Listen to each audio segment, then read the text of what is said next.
Hey, Saturday is almost over, but I wanted to hop on really quick and do Simply Me Saturday. Something I was thinking about this morning and that I was talking about earlier today, and just something that I really wanted to share. So, attitude is everything. Like, attitude determines the trajectory of your life. That's a paraphrase of, I think, Sterling W. Sill, who is somebody who I love to read his books. He's a very wise man. But if you think about it, your attitude really does determine the direction you're going to go.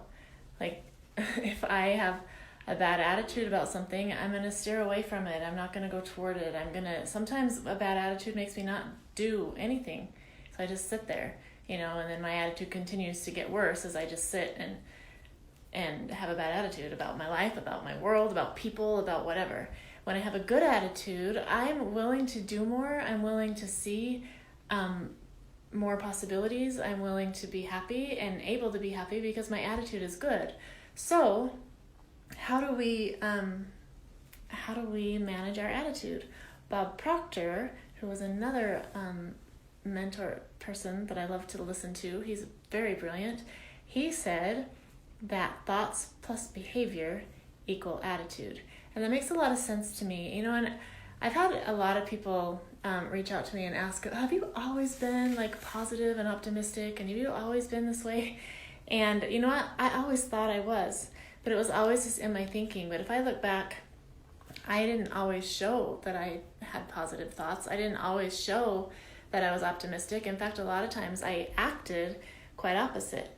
And, I could be ornery, and I still would think that I was positive, but I wasn't, because it wasn't complete. I had to have my thoughts and my behavior to match each other in order to create a positive attitude.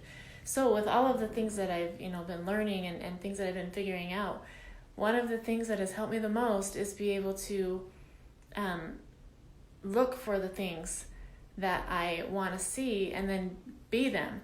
So if I, for example, if I wanted to see that life was fun and that life was exciting, and then I would look for the exciting things. I would look around me and see them on purpose. I would create this intention to intentionally see fun in my life, and then I would actually laugh about it. So that's behavior.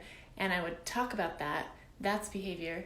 And then I would just begin to see more and more that was fun, and I would create more of that in my life.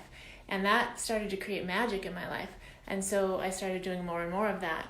And now, I can truly say that my behavior matches my thoughts. And if there's days when I get up in the morning and I'm feeling on the wrong side of the bed, I'm feeling, like my mood is going to be something that I probably should manage if I want to have a successful day, if I want to feel good that day, if I want to, influence somebody that day, whatever, influence them for good, because my mood can totally influence somebody no matter what, but it could be for the wrong reasons, right? So if I wake up on the wrong side of the bed, and it does happen, then I get up and I put my thoughts in order by listening to an audio. A lot of times I spend my time with scripture. And then I put on music. Often I'll go dance to music because that puts me in a good mood, and that's beginning to have action along with it, right? I have my music on, it's positive music, and I'm dancing to that music. It puts me in action, and it begins to change my attitude about the day. And the rest of my day is so much better because of that. And it's an intention. It's a decision, and it's action toward choosing an attitude every single day. So the final thing I'll say is there is a book that my friend C.V. Hessel recommended to me years ago called The 4-8 Principle, and it was written all about Philippians 4:8, which says, and I'll paraphrase, but if there's anything virtuous, lovely, of good report, or praiseworthy, think on these things. And it's so brilliant. I mean, it's in scripture, so of course it's brilliant. It comes from, God. So, it comes from a prophet of God. I believe it was Paul who said that. And the author recommended to put a reminder in your phone at 4:08. So my phone doesn't have the minutes in my reminder. So 4:00 every day, my phone reminds me of that scripture. If there's anything virtuous, lovely, of good report, or praiseworthy, seek after those things. And so I have to check in every day. If I could change my attitude one time a day, that'd be awesome.